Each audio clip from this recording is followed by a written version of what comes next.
அமெரிக்க அதிபர் Donald Trump ஈரானின் மின் நிலையங்கள் மற்றும் ஆற்றல் உட்கட்டமைப்புகள் மீது நடத்த திட்டமிடப்பட்டிருந்த அனைத்து வான் தாக்குதல்களையும் 5 நாட்களுக்கு ஒத்திவைக்க உத்தரவிட்டுள்ளதாக தெரிவித்துள்ளார். இந்த முடிவு தற்போது நடைபெற்று வரும் சந்திப்புகள் மற்றும் பேச்சுவார்த்தைகள் வெற்றிகரமாக அமையுமா என்பதை கருத்தில் கொண்டு எடுக்கப்பட்டதாக அவர் ட்ரூத் சோஷியல் பதிவில் கூறினார்.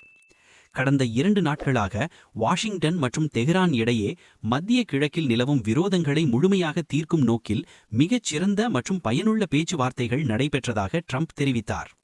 சனிக்கிழமை ஹார்மோஸ் நீரிணையை திறக்க ஈரானுக்கு 48 மணி நேர அவகாசம் அளிப்பதாகவும், அதாவது திங்கட்கிழமை GMT நேரப்படி நள்ளிரவுக்கு முன்பாக ட்ரம்ப் கூறினார்.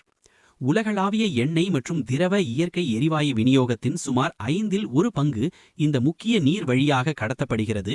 இது தற்போது ஈரானால் தடுக்கப்பட்டுள்ளதாக கூறப்படுகிறது. அமெரிக்கா ட்ரம்பின் மிரட்டலை நடைமுறைப்படுத்தினால் மத்திய கிழக்கில் உள்ள முக்கியமான உட்கட்டமைப்புகள், குறிப்பாக முக்கிய நீர் வழங்கல் அமைப்புகள் உள்ளிட்டவை மாற்ற முடியாத வகையில் அழிக்கப்படும் என தெஹ்ரான் எச்சரித்துள்ளது.